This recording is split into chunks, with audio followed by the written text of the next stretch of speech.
What's up, esteemed people of Patreon? The people who, more than anybody else, keep this YouTube operation going. You guys make it so I'm motivated to go out and get content. I'm unafraid while going out and getting content. I thought about that recently. This time last year, if I would have gotten arrested, if I would have gotten punched in the face during a shoot and needed some medical attention, I wouldn't have had any money to pay for bail or the medical bills. But now, thanks to you people, I feel like I can let completely loose on a shoot because this is my job. I'm not a 45-year-old man going to the skate park and trying to pretend he's an 18-year-old kid. I don't know if that analogy made any sense. I'm sorry, I just got back from a Tuesday shoot. And I got a long night of editing ahead of me here. But let's dive into this. We're getting back on the AMA. And I'm ready to answer some goddamn questions. I'm going to pick up right where I think I left off, which is, do you ever start questioning shit and think, damn, maybe there is a God, and feel a deep sense of shame for being a degenerate? I may have answered this question last time. No. I don't think there's an intelligent, moral God out there. I'm reading a book on evolutionary psychology right now. I know how quickly... Let me rephrase that. I know how little importance any of our individual lives hold, because I know it took thousands and thousands of generations for men to figure out just how to use fucking fire after they were already walking on two legs, and then it took them another fucking 500,000 years to carve an arrowhead or a spear. So, no, I think the planet's old as fuck. I think there are things living and dying and going extinct all the time. And maybe something did create that, but I don't think it gives a shit if I call somebody a bitch from a moving car while Nico films it, or something like that. So no, I don't feel like a piece of garbage. Yannick asked me to take him, and by extension you, through a standard day, non-filming day, or not a do-nothing Sunday. A standard day, I guess, would have been Monday, which was yesterday. And it would look like this. I get up at 6 a.m. I set my alarm for 6 a.m. every morning. It's on my goal sheet for this year. Up until March 30th, at least. I'm going to wake up every morning at 6 a.m. I get up. I make my bed instantly. So what happens there is I've accomplished 2 daily tasks within the first 3 minutes of me being conscious. That leads to psychological momentum. If I woke up and I jerked off or checked Instagram, I've already displayed a lack of discipline, and it's going to be easier from there on out for me to keep being undisciplined. Instead of hitting my gym in my garage, it's going to be easier for me to watch an NFL clip on YouTube. Instead of me eating a healthy breakfast, it's going to be easier for me to drive to Starbucks and get a bacon, cheese, and egg sandwich.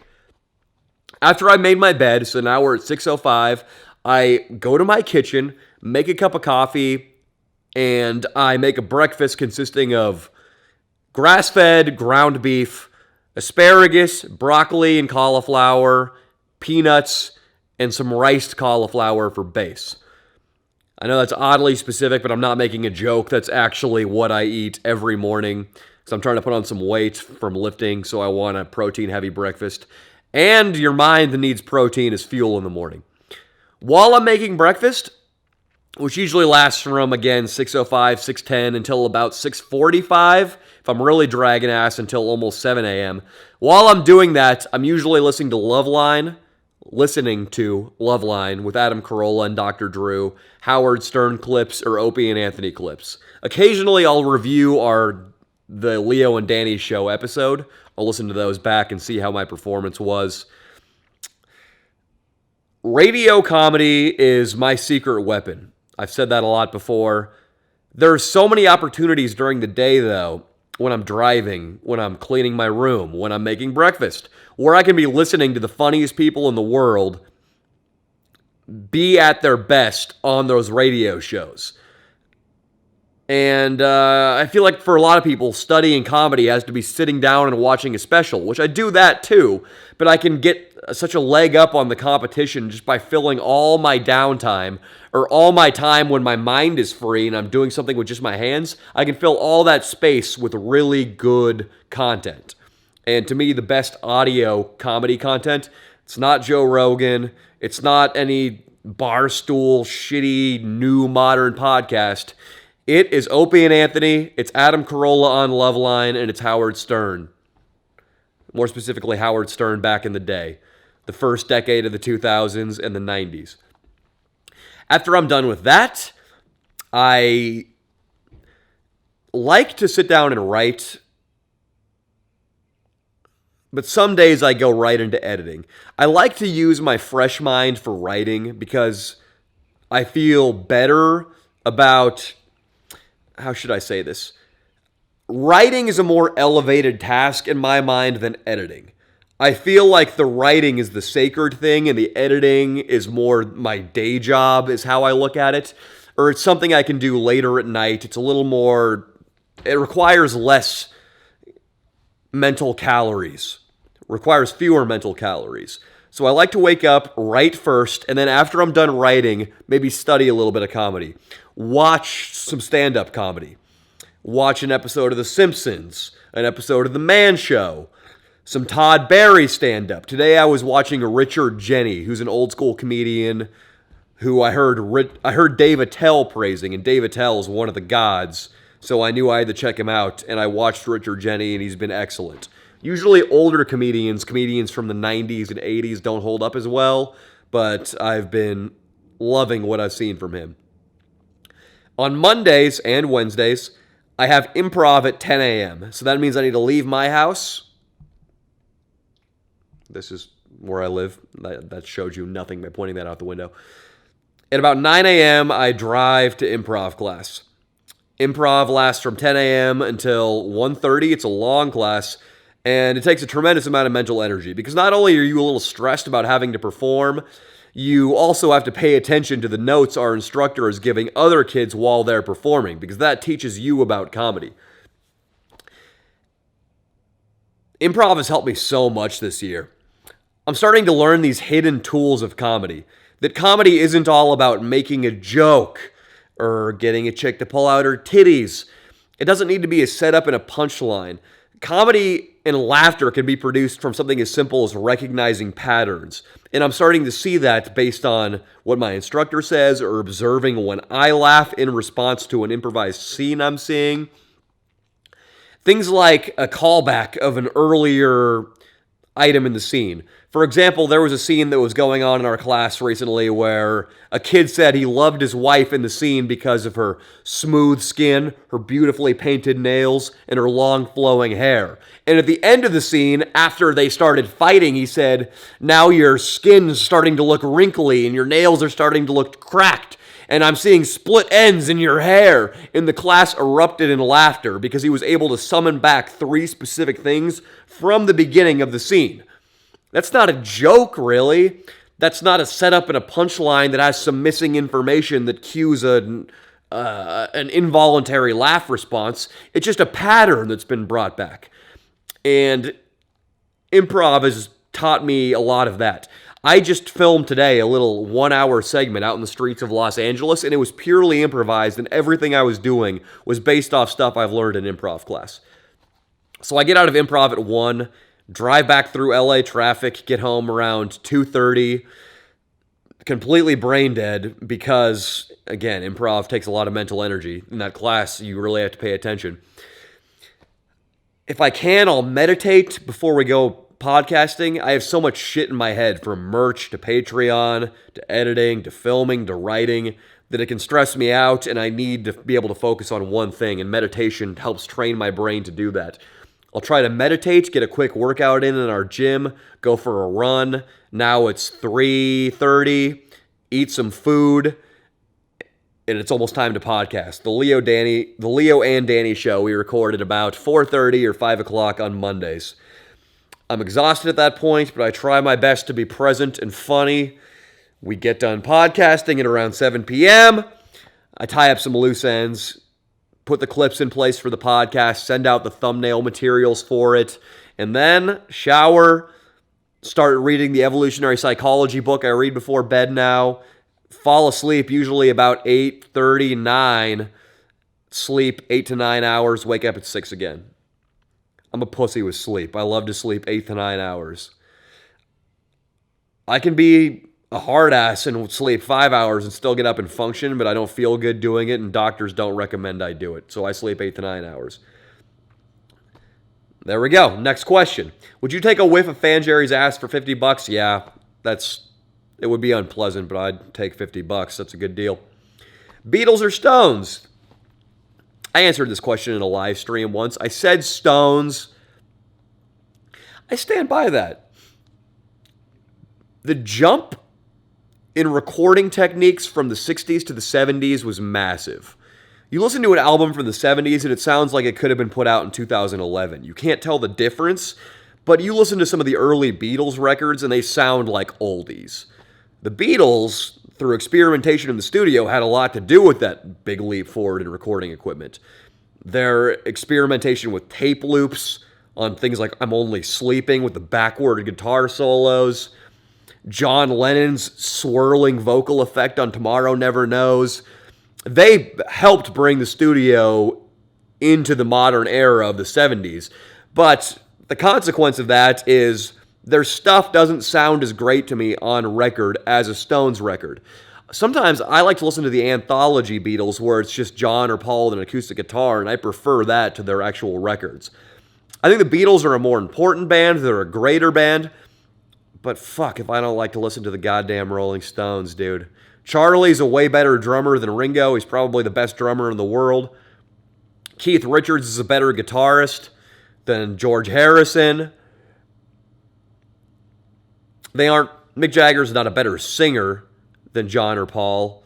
Lyrically, I think Mick Jagger's pretty underrated. But god damn it, I'm going to go back to the thing I said on that live. Picture your girlfriend had dumped you. She was seeing another dude. You're walking around at school or you're in the bars after work in the city you live in and you see her with that guy, making out with him. Then it gets awkward and she sees you and she leaves the bar and you feel that horrible tightening of your chest. If you could be a rock star for a day and that ex-girlfriend showed up at your show and you had one set list to play her, either Beatles songs or Rolling Stone songs, to get her back, motherfucker, you'd play Can't You Hear Me Knocking, Tumbling Dice, Jumpin' Jack Flash. You'd be playing Stone songs, baby. That's fucking more rock and roll. That's badder ass. They're the bad boys. They're the fucking punk rock of that 60s, 70s era. Well, maybe the Velvet Underground's a little more punk rock. But they're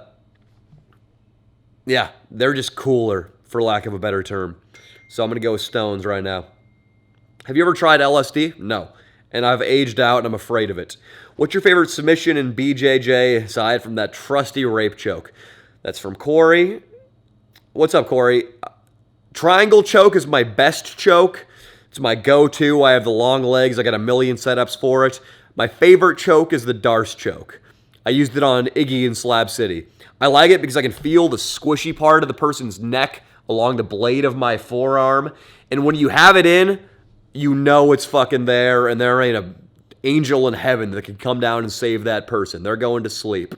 I love my Darce. I can hit it from a lot, not anywhere, but I can hit it in places that a lot of people can't because I have such long, skinny arms. What's your biggest regret? Nothing's coming to mind right now. I don't have anything too profound here. I'm going to say that I didn't pay attention a little more in school, in high school, in college. I paid attention in college. I wish I would have taken classes that were more interesting to me instead of just taking easy classes to pad my GPA. I wish I would have filled out my knowledge when I was younger instead of just worrying about dicking around with my friends and training jiu-jitsu and trying to get pussy. Then again, that stuff helped me get material for comedy, but I wish I knew more about ancient Greece, ancient Rome, about how our modern laws were formed, about the great European philosophers. I wish I had that knowledge more at my command. I intend on filling it out, but it takes time, and I'm so busy with other shit that I have to do things like read a couple pages a night of my evolutionary psychology textbook. Countrywide tour, John Fallon asks. I don't drink right now. I've stopped drinking and I really like it. And the problem with going on tours or doing shows is everybody wants to see me hammered. That would be really taxing. And at the end of last year, I was drinking a lot. And I think I was putting out some really cool videos at the end of last year. But I feel like this year I'm on a different level now that I'm sober. And I want to keep that going. And I'm not doing stand-up right now because it takes too much time and detracts from the YouTube. And the YouTube is what pays my rent. So it's going to be a while. Hit or miss, a city here, a city there for video filming, maybe a fan meetup. No countrywide tour yet. How do you come up with such outlandish jokes and references so fast? It's fucking hilarious. Keep it up, man. Thanks, Elijah. Well, I just said that I wish I was more educated. The one thing I am, though, is I'm curious. And because I'm curious, I'm very Wikipedia educated. I Wikipedia things all the time. Little facts stuck out in my head. Even when I was fucking around in class, passing notes with chicks, saying stupid shit to the buddies next to me. Still, I was smart enough to respect history and whatever other classes. And I'm drawing a blank right now.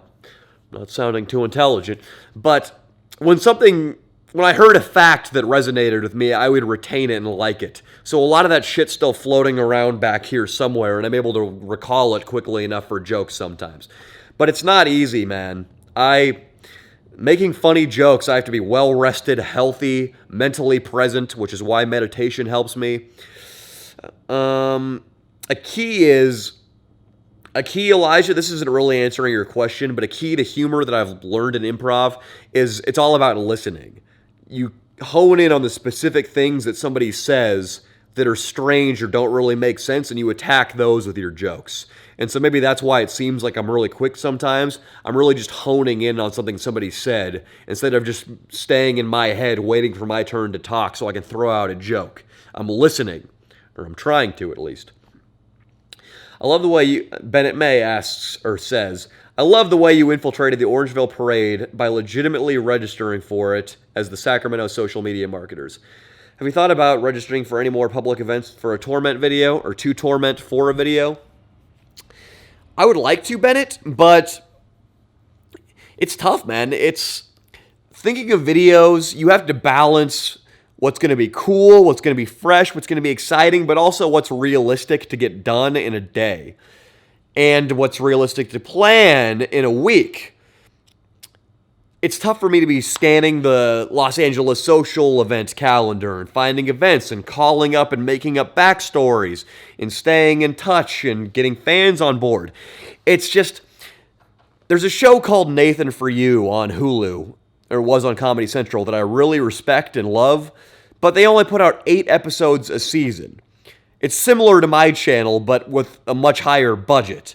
And he had a huge team, a group of writers, producers, assistants, money to throw around, credibility to lend to these businesses. Comedy Central was backing the show, so the businesses were willing to hear them out. I'm a very punk rock do-it-yourself organization, and it's tough to make every video this insane masterpiece where I'm infiltrating a parade or breaking into the Bakersfield Petroleum Club. But yeah, I would like to. Absolutely, Bennett. And what I'm going to start doing is I'm going to start taking a week off here and there more regularly. I'm going to do 8 videos in a row, then take a week off. 8 videos in a row, take a week off. So I have more time to plan bigger videos, more concept-y videos, like that parade one. I'm too lazy to check if anybody's already asked. Is there any joke you would consider too far, or is nothing off limits for you? Nothing's off limits for me at all as long as it's funny. If it's funny and it's clever, then absolutely nothing's off limits. But if you just say, I was going to make an example and say, if you just say, hey, faggot, that's not cool. But then in last week's video, I'm laughing my ass off when Leo just says faggot out of the blue at Rat Dick Ralph. So, no jokes too off limits for me. I just don't like it. If somebody says something and you can tell it's coming from hate instead of coming from an attempt to be funny, then that's where it starts to be not cool. But if somebody's just trying to be funny and it ends up not being funny, I'm still not offended by that because I know what they were trying to do. Somebody like Ari Shaffir making that Kobe Bryant joke. Or Bill Maher making the... my neighbors are out back. I don't want to say this loud, but I'm a house nigger. That joke that Bill Maher made, I could tell he was trying to be funny when he got in trouble for that, so I wasn't offended at all. But some guy in the South with a black kid at gunpoint yelling the N-word, that's it. Even if he's cackling, that's not funny. That's fucking hateful. So that would be too far. And I know that's an extreme example. It's not very good, but I'm sorry. After all your Vegas shenanigans, what would you recommend doing there apart from large amounts of nose beers for a tourist? Going there in April all the way from Australia for my 21st. What's up, Taylor? I went there for my 21st too, dude. I absolutely have some advice. April should be pool party season. Go to a pool party. You go to a pool party, something like Wet Republic, Encore Beach at the Encore. What else is there? Marquee Day Club, I believe. If you're drinking with girls during the day, you're a lot less menacing. They can see what you look like. You can have an actual conversation, and therefore your chances are much higher of having sex with them. And you don't even need to take the girls straight back from the pool party back to your hotel and have sex with them, which you can, but the real play that I've done a lot of times is you make friends at the pool party, maybe kiss the girl, exchange numbers or something, and then you meet up with her later that night. So your buddies and her girlfriends, you meet up together, maybe have a couple drinks, then go out to a nightclub, and then your chances are really high of you guys pairing off and having sex. Pool parties are a must. I actually had sex in the pool of a pool party once. A girl mounted me, and I just fucked her and came inside of her at Marquee Day Club in 2014. Another thing that an Uber driver told us when we were there filming the Edward Forty Hands video, this last one, the newest one, which was just genius. He said, go to Magic Mike or Chippendales. Don't go to the show, but go to, I believe, the Rio and the Hard Rock where they hold those shows. Wait outside the venue when the show is let out, because just a bunch of horny single women come out looking to get fucked up at the bar at the casino, and they're looking for men and they're looking for dick. And those are great odds. I would say, dude, the nightclub play, it can absolutely work, and it absolutely has worked, but it's low percentage. Don't bank on a nightclub. Meet girls throughout the day and try to hang out with them that night once you've already established a friendship or a relationship. Nightclubs are a sucker play, unless you're bringing your own girls that you met. Have fun, dude. If you could pick two rock stars, dead or alive, to fight by your side in a bar fight, who would it be? I like this question. My choice would be John Lennon and Liam Gallagher. I'm sure John had a deadly swing. The second mentioned is quite straightforward. Yeah, well, John, he got a lot of practice while beating the shit out of his wife and girlfriend. Liam Gallagher would be hell on wheels in a bar fight. You know, that's a great answer. Johannes. I don't disagree. Being in a bar fight with modern-day Paul McCartney would be pretty hilarious. It's a 76-year-old man, or however old he is. Keith Richards would be good.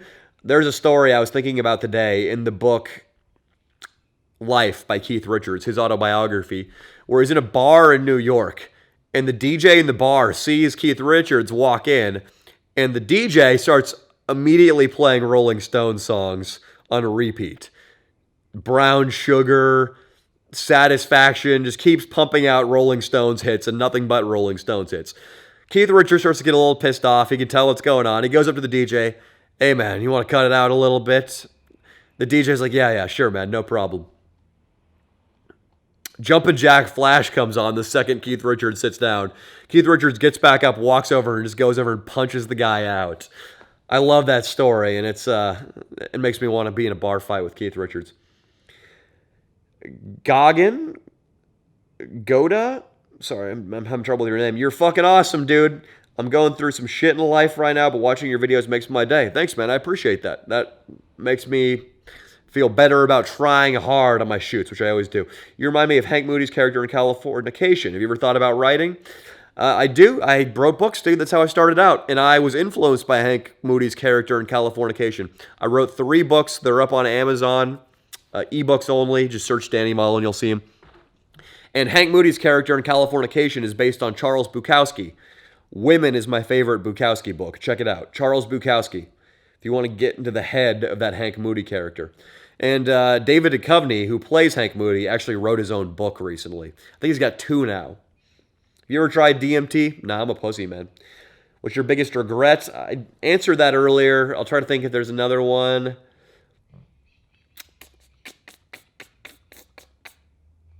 I had my second girlfriend I was pretty insecure with.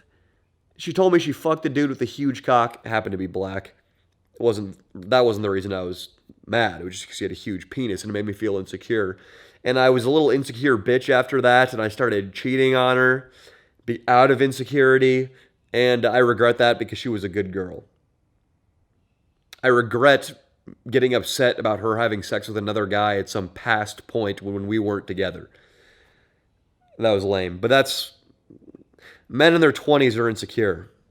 It's a fact of life. You got to deal with it. What's the most sellout simp thing you did to get pussy?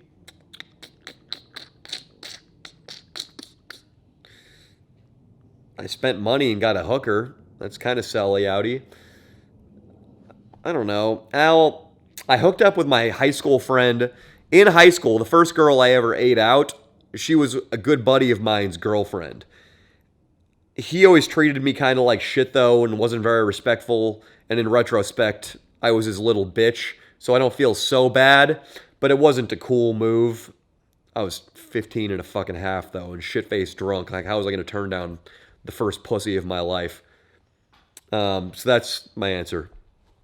Producer Ben's about to walk through the door. Hey, Producer Ben. Oh, boy. I'm fucking filming for Patreon right now. What's up? I'm doing an AMA. What's up, people? Thank you for supporting the Danny Mullen youth and everything that they do. The Danny Mullen youth? Are you saying like we're Hitler people? Yeah. Okay. But if the check clears, baby. The check clears, baby. I'm fucking brain dead. How many books have you read? Not that many compared to most people. I'm going to place the number of books that I've read in my life, cover to cover, at 200. That's my estimate. Have you ever taken cough medicine? DXM? No. I've taken cough medicine, but not in order to get high. What's your process of coming up with ideas for videos? Usually it's something that comes to me randomly throughout the day. I'm not going to say throughout the day like it happens every day. About once a week, something will come to me and I'll write it down in my iPhone notes, then add it to the Google Docs sheet on my computer, and then, because I usually don't start writing that idea right away, I let it simmer in the head. Other bits or parts of that idea will also just fall out of the sky as I'm living my life, and I'll add those to the Google Docs sheet. Once I have a couple bullet points, I start connecting the dots. Say I want to do a video, and this is going to be a ridiculous example, about bacon. Bacon comes from pigs. That can mean I go to a pig farm. That can mean I dress up in a pig costume and mock fat people in a fast food restaurant. Bacon also means cooking. I could do something in a kitchen hardware store. This is a terrible example, but you're starting to see I just connect the dots and look for comedic potential. An example of how an idea came to me recently. I knew I wanted to do a video mocking pickup artists, and I heard Artie Lang, one of my comedic heroes, talking about a handicapper or a bookie, how he fixed WNBA games is he got intel on when the teams were on their period. He would dig through WNBA teams' trash cans and pull out bloody tampons, and he would call his bookie buddies and be like, "Hey, the San Antonio Sparks are bleeding." That was what he'd say, "They're bleeding." And so I took that, figuring out which women are bleeding, and I applied it to pickup. And then I worked backwards and found that there's a culture in Nepal that makes women sleep in huts when they're quote-unquote bleeding, when they're menstruating. And I connected that dot. And then so I ended up coming up with a character who picks up women through shaming them about their periods and getting laid by figuring out when sororities are bleeding and then charting out when they're ovulating, which comes 2 weeks after menstruation. So that's an example of how it all comes together. How'd you become so confident in front of the camera? It comes and goes. and I'm not that comfortable, especially out in public. I'm fighting through the awkwardness and the discomfort. But I know this is my job, and I know it's something I'm decently good at, even though I'd like to be a lot better. So I bury my insecurities and push through until I'm warmed up enough to not give a shit. It also helps to be with people like Leo and have a squad. Then I feel like I have my little pack, and that people's social judgment is just reflecting off of us, or it bothers me less, or I spread that social judgment amongst Fanjerry and Leo and Nico. When it's just me and Nico one-on-one, I feel a little less confident in front of the camera, but I usually work through it, and I'm trying to do more solo videos where it's just me to get more comfortable in front of the camera. Who's your biggest inspiration, and who has affected your life the most? My biggest comedic inspiration, I talked about it a lot, the book that was Hunter S. Thompson's Fear and Loathing in Las Vegas. Sacha Baron Cohen was my first comedic hero, who does the Ollie G Show, who did Borat, who did Bruno the movie. He was the first comedian I fell in love with, and I would take his DVDs to high school parties and just play him for people, and I would watch him over and over and over. His combination of improv with also really smart writing, that was the first real comedy, like not some Saturday morning cartoon that I fell in love with. And he's still a huge inspiration. I watch his stuff to this day. I was watching it a couple days ago to get inspired. Who affected your life the most? Probably Uriah Faber in Sacramento. Uriah Faber is a UFC Hall of Famer, WEC champion, multimillionaire, and without him, because Uriah's thing was idleness is the holiday of fools. He'd always say that. He would always say that whether you think you can or can't do something, you're right. That you need to write your goals down and think big and follow your passion and believe it and work until you achieve it. I don't think, unless I saw somebody like him acting that shit out in real time and getting rich and getting famous, I don't think I would have bought into it or really dreamed it was possible. Even though I came from an upper middle class or middle class or whatever family and had a really good upbringing, I still don't think I would have thought it was possible. And it makes me feel for people who are raised in broken homes in the ghetto. Like I feel like if you make something of yourself out of that environment, I have the utmost respect from you, because it took me living with a famous and rich cage fighter to get the message. And I don't know, hopefully me doing stuff like this and explaining my process will help some of you guys. It's possible. Figure out what you're good at. Latch onto it like a pit bull on a Thanksgiving ham. Fucking pursue that shit. Pursue it. All right, guys, my camera and my laptop is dying, so I'm going to end this session of the AMA. I'll be back on here soon, guys. I got one hellish week of editing ahead of me, then I'm going to have 2 mellow weeks. Friday. I'll check in with you guys on Friday.